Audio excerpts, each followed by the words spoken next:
食べることは生きることっていう言い方を皆さんよく聞いたことがあると思います。歩くことも生きることであるんですね。体重を乗せて歩くことで骨が丈夫になったり、関節を曲げ伸ばしすることで自然にリンパ液が流れたり、嗅覚を使ってたくさんの刺激を得ることで脳の活性化ができたり、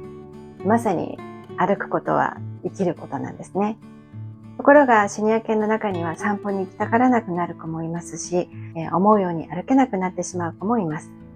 体がふらついて転びそうになってしまうことが多い。散歩に出てもなかなか一歩が踏み出せない。もし皆さんの愛犬にこのどちらかが当てはまるなら、ぜひこの動画を最後までご覧ください。ちょっとやり方を工夫してあげるだけで、散歩中に犬が体を動かしやすいように持っていってあげることができます。歩行困難な犬というのは大抵頭が下がっていて、背中が曲がって、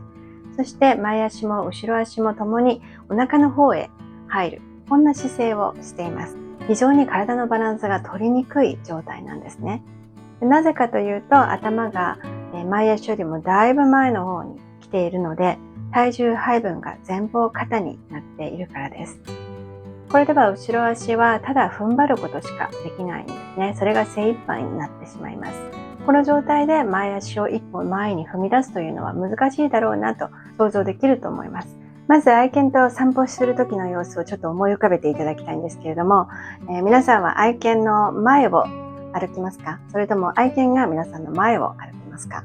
私がよく目にするのはですね、動かないことで痺れを切らした飼い主の方がですね、早く行こう、おいでとリーシュを犬の前方に引いている状態です。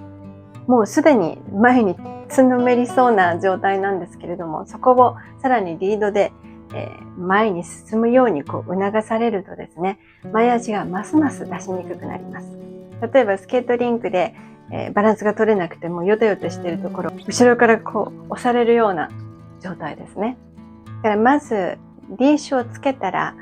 犬の真横か犬の後ろに立つようにしてください。これでハーネスが脱げてしまうというのはもうほぼほぼ解消できます。そしてリーシュがついているのを犬が感じないぐらい、なるべく引かないことを心がけていただきたいと思います。で、犬がバランスを崩した時だけ、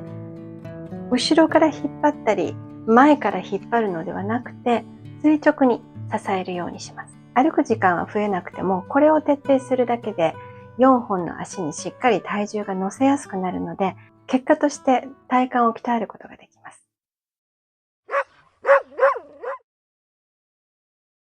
ところで皆さんは首輪とハーネスのどちらにリーシュをつないでいますか？私は首輪は名前や連絡先の表記のためとか、あとは虫除けの、商品をつけるためとか、そういう風に使うべきであって、首輪に直接リーシュをつけるのは、良くないと思っています。首という非常にデリケートな、部位にですね、いろいろな角度から、力を加えるということは、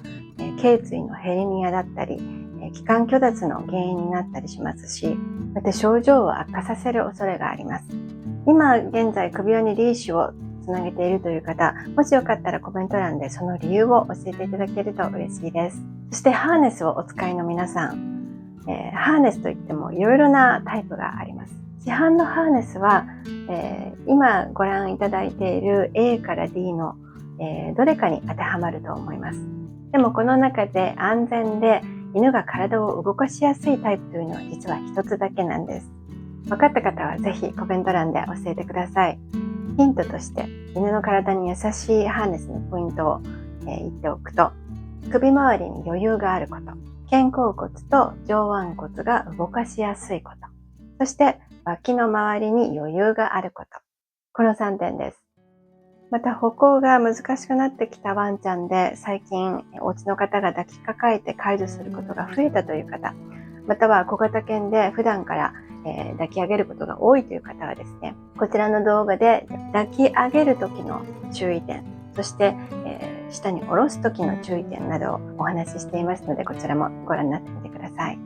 最後までご覧くださった皆様ありがとうございました。ではまた次回の動画でお会いしましょう。さよなら。